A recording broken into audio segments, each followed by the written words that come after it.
For they love to pray, standing in the synagogues and on the street corners, to be seen by men. I tell you the truth, they have received the reward in full. But when you pray, go into your room, close the door, and pray to your Father who is unseen. Then your Father who sees what is done in secret will reward you. And when you pray, do not keep on babbling like pagans, for they think they will be heard because of their many words. Do not be like them, for your Father knows what you need before you ask Him. Ang Panginoon po ay natanong, paano po ba kami mananalangin? At nagturo naman siya ng pananalangin. Sabi, huwag niyong tutularan ang mga mapagpanggap at mga mapagbalat kayo. Gustong-gusto nilang nagdadasal sa mga publikong lugar kung saan sila makikita at mapupuri na prayerful pala si ganon, prayerful pala si ganyan. Sabi niya, natanggap na nila ang kanilang gantimpala. At ano yon? Yung papuri ng tao. Pero kung gusto niyo talagang manalangin, sabi niya, pumasok kayo sa inyong kwarto, o ang equivalent nito syempre, kung saan man na meron kayong privacy, na kayo mapag-iisa kasama ang Panginoon lamang, isara ang pinto at manalangin sa inyong Ama na di nakikita. At ang inyong Ama na di nakikita ay paggagantimpalaan ang mga gawain yung di nyo ipinakikita sa mga kapwa-tao lamang. At kung nananalangin kayo, kayong napakaraming mga salita at maraming pinagsasasabi tulad ng mga di mananampalataya, sapagkat inaakala nila na sa karamihan ng sinasabi nila ay natutuwa ang Diyos at diringgin na sila. Huwag nyo silang tularan dahil alam naman ng Ama ang mga pangangailangan nyo kahit pa di nyo sabihin o bago pa man kayo magdasal. Mga mahalaga at kung minsan ay mahiwagang mga salita mula sa ating Panginoon. So ang una po nating pag-aaral yung negative, how not to pray. So by process of elimination, we should be able to know how to pray. But first, how not to pray. We should pray not like the hypocrites. Yung mga mapagbalat kayo, ang panalangin nila ay pakitang tao. Ang panalangin nila ay para gumawa ng magandang impression tungkol sa kanilang sarili, para pahangain ang kapwa o pasikatin ang sarili. Huwag nyo silang tutularan. Not in public. Ang Panginoong Hesus mismo ang nagturo. Huwag dyan sa mga gilid at mga panulukan ng mga lansangan, huwag doon sa mga public places tulad ng synagogue, which is really a place for gathering in a religious way. Sabi ganoon, huwag doon. Huwag yung nakikita ka at napupuri ka ng tao. Mark 12:38 and 40. As he taught, Jesus said, watch out for the teachers of the law. They devour widows' houses and for a show make lengthy prayers. Such men will be punished most severely. Paparusahan daw itong mga guro. Alam niyo po sa lipunan ng Israel noon, mayroong very small elite. Napakaliit na bahagi ng mga mamamayan ay yung mga nakakataas, the economic elite, the political elite, and the religious elite. Sila yung mga nagahari at pagkatapos, everybody else is poor. At kasama na nadito at nabilang na sa elite yung mga teachers of the law. Sila po ay mga espesyalista. Bata pa lang at sa buong buhay walang ginagawa kundi pag-aralan, kabisahin ang mga nakasulat. Ang Old Testament, particularly ang mga laws of Moses, the laws of purification, ceremonial and moral law.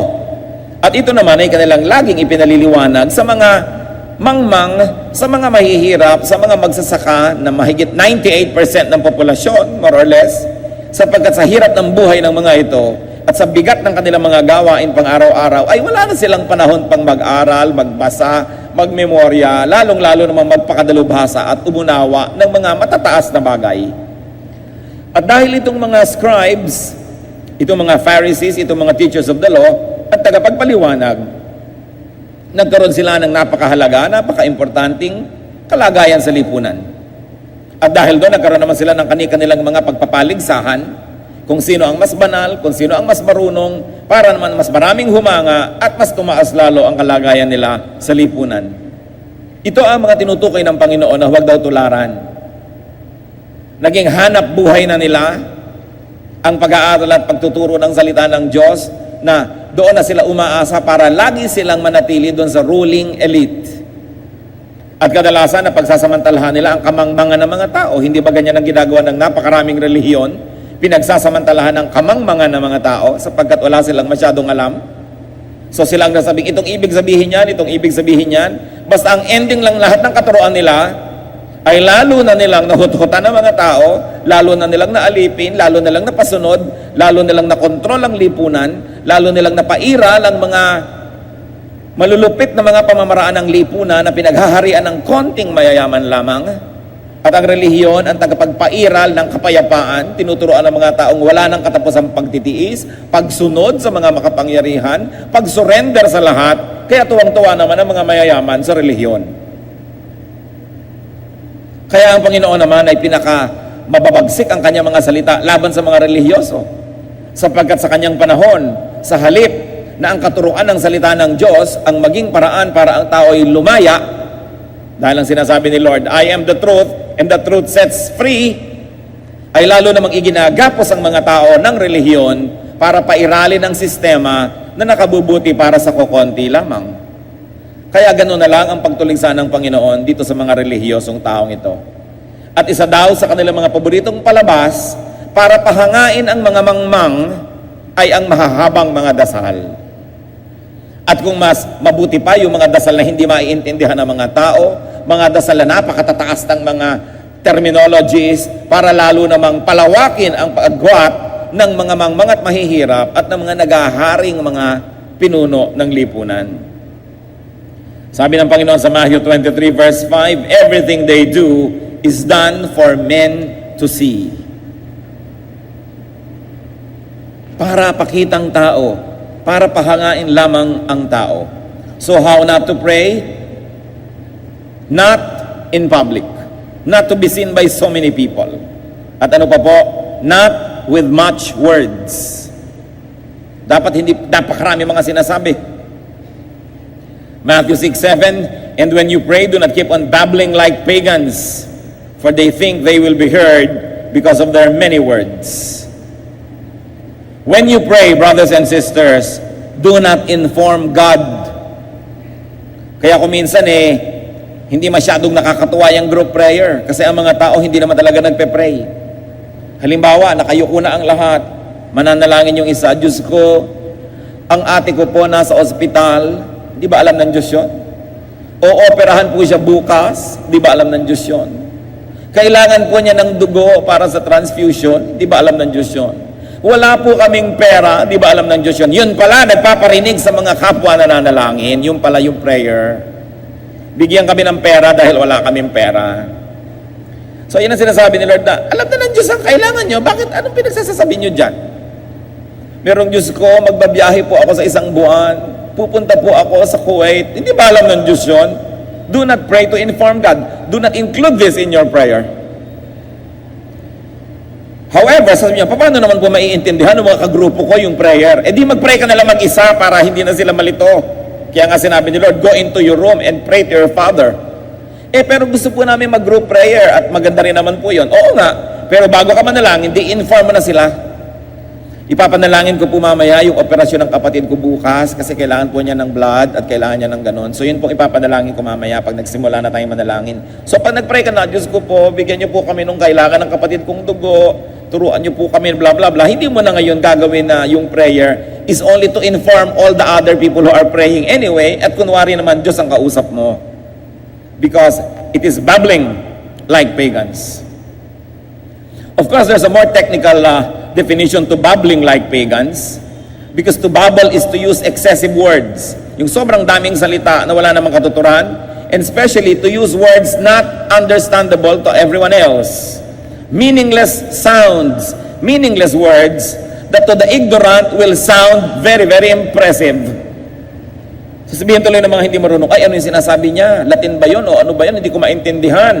Hangang-hanga ngayon sa'yo dahil sabi mo, I'm speaking in the tongues of angels. Aba, meron pa pala siyang ibang alam na wika na di ko alam, kahanga-hanga naman siya. So yung ganyang mga uri ng panalangin, kung gusto niyong gawin, do it privately. What's the point in praying in public when you cannot be understood by everybody else praying with you? How can they say amen to something they do not understand? Kaya nagiging kumisan pa-impress na lang yan, at kumisan naman memorize na lang, hindi naman totoo. Dahil pag i-record mo, tuwing magpe-pray siya, yun na lang naman ang yun sinasabi. So, anong gustong mangyari? Sabi ni Lord, do not do that. Do not babble like pagans. They think they will be heard for their many words. So, keep your words few. Direct to the point. Hindi maarte. Meron naman tao, ang boses niya, halimbawa ay ganito ang tono. Mga kapatid, ito po talaga ang tunay kong boses. Ito ang tunay kong speaking voice. Pero, brother, mag-pray ka na. O, sige po. Panginoon, tingin mo ang aming mga dalangin. Ano nangyari? Biglang nangongo, biglang umarte. Mga palabas. Sabi ni Lord, I'm not impressed with these things. Anong mga theatrics yan? Don't be like the pagans. Huwag niyong dagdagan ng arte at kung ano-anong di kailangan ng panalangin.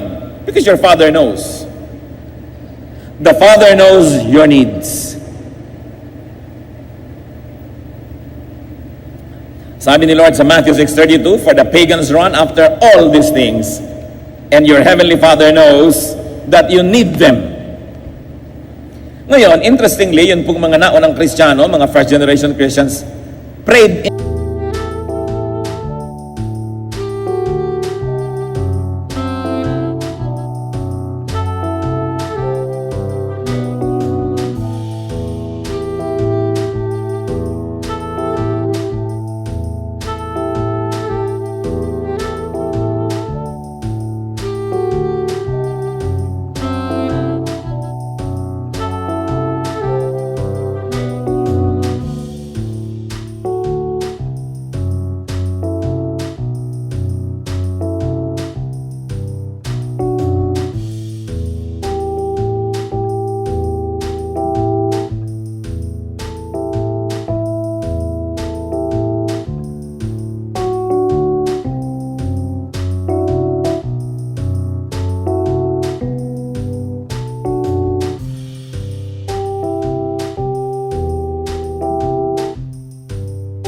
groups.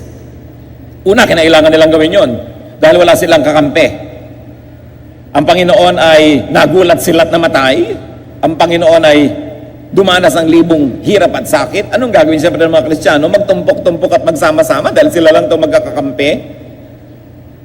Nagkaroon sila ng comfort in the presence of one another. So naturally, they developed group prayer. They were praying together. And it is not bad to pray together so long as it is not for public show, so long as it has no hidden agenda or purposes, and it is not misused. So conscience in this case is the measurement. How then should we pray? So you don't pray in public for show. Ngayon, merong mga public prayer na hindi for show, that may be acceptable, that may even be profitable. So, pray, do not pray to inform God, do not pray to impress people, do not pray to make a show. How to pray? Pray in private. Siyempre, kabaligtaran lang yun. Pray in secret. Pray alone whenever possible. Matthew 6:6, the Lord was teaching His disciples how to pray. Sabi niya, but when you pray, go into your room, close the door, and pray to your Father in secret. And the Father will reward you. Si Elisha po, nung meron siyang mataimtim na panalangin na kailangan gawin, 2 Kings 4:33, he went in, shut the door on the two of them, and prayed to the Lord. Napag-isa siya at nanalangin.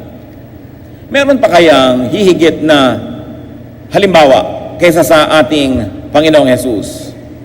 Mark 1:35, very early in the morning, while it was still dark, Jesus got up, left the house, and went off to a solitary place where He prayed. Magmamadaling araw pa lamang, madilim pa, bumangon na si Jesus, umalis sa bahay, nagpunta sa isang matahimik at nakahiwalay na lugar at siya ay nanalangin. Luke 4:42, at daybreak, Jesus went out to a solitary place. Mark 6:46, after leaving them, he went up on a mountainside to pray. Matthew 14:23, after he had dismissed them, he went up on a mountainside by himself to pray. When evening came, he was there alone. Inabot na ng gabi sa pananalangin. Luke 5:16, but Jesus often withdrew to lonely places and prayed. Luke 6:12, one of those days, Jesus went up to a mountainside to pray and spent the night praying to God. So may mga panalangin po ang Panginoong ubod ng haba. Ang tanong nyo, kung alam na ng Ama sa Langit ang ating mga kailangan, ba't ganun kahaba ang panalangin niya? Bakit kailangan maging mahaba? Definitely, hindi naging mahaba yun dahil paulit-ulit siya. Dahil sabi niya, huwag kayong paulit-ulit. Definitely, hindi naging mahaba yun dahil he was babbling o kung ano-anong mga nonsense ang sinasabi niya. Definitely, it was not that long because he was informing the Father, because he was teaching that the Father knows what we need before we ask Him. Bakit ganun kahaba? Sapagkat ang panalangin ay maaari rin at dapat ding bigyan ng puwang sa pakikinig sa Diyos. Kasi ang panalangin ay pakikipag-usap sa Diyos. Meron ba namang nakikipag-usap na monologue, siya lang ang nagsasalita? So may mga panahon ng katahimikan na sa lalim ng iyong panalangin ay dinidinig mo ang tinig ng Diyos at kinakausap ka ng Espiritu. Kaya humahaba. Hindi dahil sa dami ng sasabihin mo, kundi sa pakikinig mo sa mga sinasabi sa iyo ng Diyos. Dahil kinakausap tayo ng Diyos kahit ngayon. Sasabihin ng iba, ba't hindi ko po nadidinig? Kasi hindi ka naman nananahimik Lagi may nakasalpak na mga kung ano sa tenga mo para makinig ka ng electronic music. Lagi nakabukas ang TV. Lagi nakabukas ang radyo. Kahit nasa tahimik na bundok at magpipiknik ang mga Pinoy, pagkalakas-lakas ng tugtog. No? Para ka rin nasa gitna ng Quiapo sa ingay. Paano lagi kang may kausap? Ayaw na may nag-iisa sandali. Lagi na lang may kasama, may kausap. Hoy, samahan mo ako. Paano po mamaririnig ang tinig ng Diyos? Wala namang puwang. So ang pananalangin, humahaba, kaya ka magsasara ng kwarto o pupunta ka doon sa malayong lugar, sa tahimik, para makapanahimik ka at madinig mo ang Diyos. Prayer can also be just being with God, in God's presence. Hindi kailangang laging may sinasabi, at lalo namang hindi ibig sabihin ng prayer ay shopping list. Akala ng marami, ang prayer ay shopping. Lord, ito po ang gusto ko, itong gusto ko, itong gusto ko, itong gusto ko, ito ang bigay mo sa akin, ito ibigay mo. Tapos ang prayer ay utos, pagalingin mo po ganito, baguhin mo po ang asawa ko, bigyan mo po ako ng pera, yung tumutulo namin bubong, ayusin niyo po, bigyan niyo ako ng trabaho, patahimikin niyo ako, pagalingin niyo ako. So ang prayer ay shopping at utos sa Diyos. Tapos sasabihin na ba't kaya hindi ako nabe-bless? Kasi kulang. Prayer, very especially, can just simply be a one-on-one with the Lord. Kayo lang. Kayo po, kung merong mahal sa buhay, bawa, asawa nyo, mahal na mahal nyo, di ba gusto nyo may mga panahong nag-iisa lang kayo? Inis na inis kayo, kumisang mamamasyal kayo kasama yung biyanan. Akala ko ba tayo lang? Sabi mong gano'n, ba't may kasama? Akala ko ba mag-iisa tayo dito sa ating lakad? Bakit kasama itong mga kapatid mo? No? So, gusto mo na sa solo siya kasi mahal mo siya. Hindi kaya gusto ng Diyos na magkaroon din ng panahon na mapag-isa tayo sa Kanya dahil mahal niya tayo? At mapatunayan din natin ang pagmamahal natin sa Kanya na nag-iisa tayo kasama siya, walang ibang mga abala. Kaya mahalaga yung one-on-one. Gustong-gusto ng Panginoon yung one-on-one. And because you can have a one-on-one, therefore you can have a worship service. Ano po bang ibig sabihin ng worship service? Akala ng iba, yung worship service, yung official, formal program ng church tuwing linggo, worship service. But remember, it is a worship and service. Sino yung sinaserve? Walang iba, kundi ang Diyos. How do you serve God? By pleasing God. How do you please God? Kaya tayo kumakanta because God loves music. So ang kanta mo hindi for others, hindi performance. for God. Kaya may sumasayaw because God loves dance. Obviously, when God created the human body, lahat ng movement pwedeng gawin ng katawan, may mga joints para tayo gumalaw. And as you move, especially when you move artistically and when you move beautifully, it is a celebration of the wonder of God's creation of the human body. So dance is an act of worship. It pleases the Maker. Parang kung kayo nagdisenyo ng kotse, dinisign nyo na natatakbo ng mabilis, paano kayo matutuwa kung hindi nyo nakikita tumatakbo yun ng mabilis? Nagdisenyo kayo halimbawa ng isang bahay na nagbibigay sa inyo ng privacy. Paano kayo matutuwa kung wala naman palang privacy doon sa dinisenyo nyong bahay? So dinisenyo niya ang katawan so that we might be mobile. Kaya paano nyo naisip na parang patay naman to dahil hindi gumagalaw? Kasi habang may buhay, may galaw. Kaya kahit na mga maliliit na mga cells, pag tiningnan nyo sa microscope, may gumagalaw-galaw uli doon sa loob, may mga naglalakaran, may mga paikot-ikot dyan. Even the atom, may mga umiikot-ikot sa loob kasi life is movement. Therefore, movement is celebration of life and beautiful movement is worship to the Creator of life. It is praise to God. Sila sa inyo, Lord, ito pong ginawa kong kamay, tingnan nyo po, nakakagalaw na parang isda. Nakakagalaw din na parang kalapati. This is the beauty of your creation, and I celebrate it. That's why the arts are important components of service to God, because we know that God is artistic, obviously. Titingnan nyo lamang yung langit, iba't ibang kulay sa iba't ibang panahon ng araw. During the day, alam mo na ang God is a God of color, God of painting, God of the visual arts. Pag hinihipo mo ang mga bato, mga dahon, mga puno ng nyog, iba-ibang texture, alam mo that God is sculptor.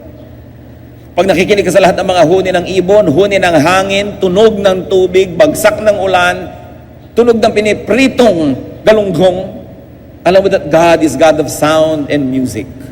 Dahil ang dami-daming laging sound, iba't ibang emosyon ang kanyang itinuturo sa atin. So ano ang worship service? You serve God with the gifts that He has given to you. You please God. That's why offering is part of the worship service. Because we say, Lord, I'm giving it to you, not because you need it, but because I'm recognizing that it is yours. And by continuously giving to you, I'm continuously recognizing that you are the source of all good things. And because you are the source, I must give back. Parang tubig, water cycle. Kung yung mga ulap ang pinagmumulan ng lahat ng tubig, kaya may evaporation para bumalik sa Kanya, para may ibigay siya uli, para bumalik sa Kanya. Kaya kung may tinatanggap tayong pagpapala sa Diyos, binabalik natin uli ang certain percentage para may babalik uli, kinikilala natin na siya ang pinagmumulan noong buong cycle. What will happen pag walang evaporation? Hindi magkawala ng magiging ulap, wala ng condensation, hindi na magli-liquefy yung gas, water. So ano mangyayari? Wala ng tubig. Kaya yung mga hindi marunong mag-offer, nawawala ng tinatanggap yan hanggang matuyo sila ng matuyo. Kasi hindi nila kinokompleto yung cycle. That's why worship service. You come to serve God, to give Him glory, to give Him pleasure, to please God. So whatever it is that will please God, most of the time, you must do in private. Gusto mong sayawan ng Panginoon, close the door and dance to the Lord, and it is a form of prayer.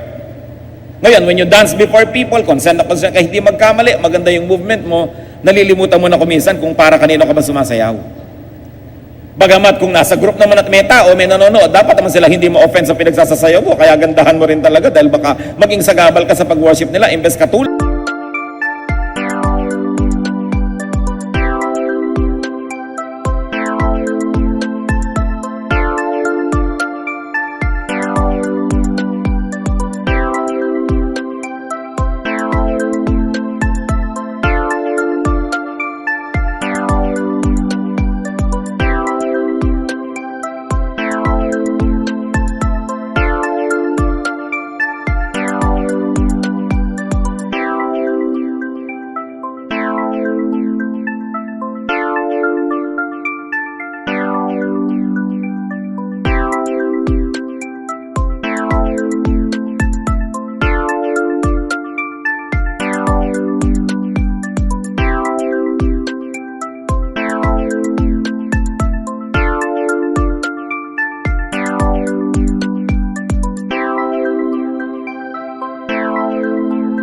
sa pag-worship nila. Kaya nagpa-practice, inaayos, ginaganda, pero not to please people, not to impress people, but always to serve God. Kaya worship, service. Gusto nyong lumuhod sa Panginoon? Lumuhod kayo. Pero kung luluhod kayo sa dinadaanan ng maraming tao, di nakaabala kayo, kaya sabi, close the door, go into your room, go to a quiet place, and do your thing. Gusto mong magpatira pa sa harapan ng Panginoon? Mas may lugar para dyan in your private worship. Gusto mong ang haba-habang dasal, utang na loob, huwag pagka naglilid ka sa aming lahat. Gawin mo yon privately. Dahil pag magkakasama tayo, there is an unwritten contract that there's a beginning and end to our activities, more or less. That there is predictability and there should be order because there are so many people with various moods and different ways of expressing themselves to God. That's why in your very personal expression to God, go into your room, close the door, and pray in secret. Yun ang itinuturo ng Panginoon. Marami siguro sa inyo, pag may worship, gusto nyo rin sumayaw sa Panginoon, pero ang sikip-sikip kasi, hindi kayo makagalaw, tatamaan na yung katabi nyo. Kaya kung gusto nyo pa rin gawin dito, ang lalapad ng mga pasilyo natin, pwede nyo gawin sa maluluwag na space. You may. Pero kung pag nadagdadasal naman pala kayo, umiikot kayong kasimbilis ng turumpo at nagtatatalong kayo, naligalig na ang inyong mga katabi, do it in private so that people will not be distracted by your personal expression of worship. But whenever we are together, there is an unwritten contract that there will be a standard to be met, not too far from it, because worship has to have order. Kaya mga halaga mga kapatid, yung private prayer. Yung mga private yung dalangin, ipanalangin nyo na lang privately, hindi nyo na kailangang ipaghalandakan sa buong kongregasyon. Hindi naman naiintindihan ng iba, hindi naman nakaka-relate yung iba, so hindi rin sila effectively makakapanalangin para dyan. Very importantly, and let me be emphatic, continue to develop private prayer. And remember, ang turo ng Panginoon, pray to God, meaning pray to the Father. Lahat ng sabi niya, pray to your Father, pray to the Father, our Father who art in heaven. Huwag niyong kakalimutan kung sino ang addressee ng dasal, the Father. Jesus said, our Father, pray to your Father, and Jesus modeled that, always praying to the Father. It can be fruitful to pray with and among people. Kaya may public prayer din naman eh. At hindi yun masama. So long as it is not used for public display. And when you join public prayer, make sure that it is really a prayer event. Dahil maraming mga taong mahilig na kunwari, tatawagin lahat ng mananampalataya para mag-pray, tapos political rally pala yun. May i-endorse pala doon o may sisiraan pala doon. So either you are for or against anybody, the prayer event must never be used as a false attraction so people will come. Pag prayer, prayer talaga. Now, public events, civic events, government events, political events, cultural events may feature some prayer and it is not bad. It can even be good. But a prayer event must never feature anything else. So kung ito'y social, civic, government event na may prayer, maganda. Pero pag prayer event, dapat walang social, walang civic, walang government, walang political agenda yon. Prayer lang talaga. Dapat totoo ang ating advertisement. Pag sinabi natin may prayer rally, prayer talaga. Hindi gagamitin mo lang yung publiko para makuhanan ng mga dyaryo at mga news para masabing marami kang tagasunod at marami kang supporter. Dahil hindi yun ikalulugod ng Diyos. Dahil hindi naman pala siya ang dinayo, hindi siya yung star ng prayer event. Kaya napakahalaga yung katotohanan. Kaya para maiwasan ang lahat ng mga ito, while we continue to support group prayer, so long as it is not for anything else, develop and value personal prayer. Develop your personal audience with God. At mga kapatid, kailangan natin na balikan yung mga kaugalian natin. Yung pagbubulay-bulay. Napakahalaga niyan. Pagmumuni-muni. Sabi ng iba, pagninilay-nilay. Nasa ng mga salitang ito. Bago kayo maggawa na isang pasya, nagbubulay-bulay ba muna? Nagmumuni-muni? Nagninilay-nilay? Kailangan nyo yan mapag-isa para makapag-isip-isip. Kaya alam nyo po, napakahalaga nung isang dating lagi na nasa mga bahay ng mga Pilipino, ewan ko, bihira ko na makita ngayon, yung duyan. Or its other equivalent, yung silyon, yung tomba-tomba, rocking chair. Nakikita nyo po ang ating mga ninuno, laging nakaupo dyan sa silyon, tutomba-tomba, ganyan-ganyan, kakalog-kalog sila ng konti na ganon, o sasakay-sakay sa duyan. Because that tomba-tomba and duyan can be a tool of aloneness. Because when you sit on it, nag-iisa ka, wala namang may kakambal ka pa doon sa duyan. So, yung palang nahihiwalay ka sa tao. And your repetitious movement sa pagduduyan o pagsisilyon somehow places you in a very relaxed mood. That your mind and heart will open to spiritual things that are otherwise not seeable, not visible, not available to you when you are so busy, full of noise, and full of people around you. Kaya mahalaga yung nagduduyan-duyan. Kahit po sa ating mga folklore, napakaraming kaliwanagan na dumadating sa isang taong nasa duyan. So dapat pag-aralan and Christianize it. Gamitin sa pagninilay-nilay at pananalangin sa Panginoon. Subukan. Dahil nakikita po natin ang hina-hina ng prayer life ng maraming tao. Kasi yung iba naman, ano daw yung prayer life nila? Yung tawag nila, quiet time. May maliit na manual. Ano bang date ngayon? December ganon. Ano ba ang reading? Yung verse na yon. Read. O ano bang sinabi? Blah, blah, blah, blah, blah, blah. So therefore, anong natutunan mo? Write sa notes. Pray like this. Sasabihin pa siya kung ano yung pagpe-pray mo. Tapos na at nag-quiet time na daw. Well, it is that bad, it is not enough. Kung yung akalain na nagbasa kayo ng prayer manual, nakapagnilay-nilay na kayo noon at nakapagbulay-bulay at nakapagmuni-muni na. It can be the beginning, it can give you a guide of what to read and then think about it and pray about it and then close everything and be quiet and just be alone with the Spirit of God. Kasi habang nagbabasa ka pa ng manual, inuutusan ka pa ng writer noon kung anong iisipin mo, kung anong gagawin mo, kinokontrol ka pa rin eh. So paano ka magkakaroon ng one-on-one with God kung meron kikialam at nagdidirect sa'yo kung anong gagawin mo? It's good probably to start your day para meron kang reading, meron kang guide, but then close it and have a one-on-one with God. I-develop po natin uli mga kapatid dyan, kung meron sa atin ngayon na magsasabing, hindi ako masyadong masaya sa prayer life ko. In fact, pag ginraidan ako, bagsak. Pag may nagsabi sa atin na yung aking pagbubulay-bulay, pagmumuni-muni, personal prayer with God, ano yun? Nakakain ba yun? Yung ang iksi-iksi nun, wala pang 3 minutes. Nakakapagsarap ako ng kwarto at nananalangin, nagwo-worship sa Panginoon mag-isa. Pagka hindi po nangyayari itong mga ito, huwag tayo magtaka that there is so much moral failure, that there is so much moral weakness, because we recharge when we are praying. Spiritually, we get tuned into God. Parang plug na isasaksak natin sa outlet, nare-recharge ka. Marami po sa atin, parang telepono, laging low bat. Kaya kailangan mo magre-recharge. Bakit hindi ito yung magre-recharge kayo ng cellphone nyo? Isipin nyo rin, habang nagre-recharge ako ng cellphone, magre-recharge din ako spiritually. Kasi mas madalas pang i-recharge ang cellphone kesa sa espiritu. Kaya natin dapat maalala yan. Hindi kailangan laging Western style na may binabasa, may notes, may guide, although hindi naman ito masama. But do not think that when you do it, you're already an accomplished, prayerful Christian.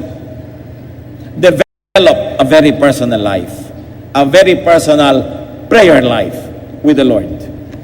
And even if you're going to pray in public, make sure that it is not misused, that you are not displaying, and then do your more exotic, your more personal expressions of prayer privately. So no one will be offended, and you will have more room and time for it.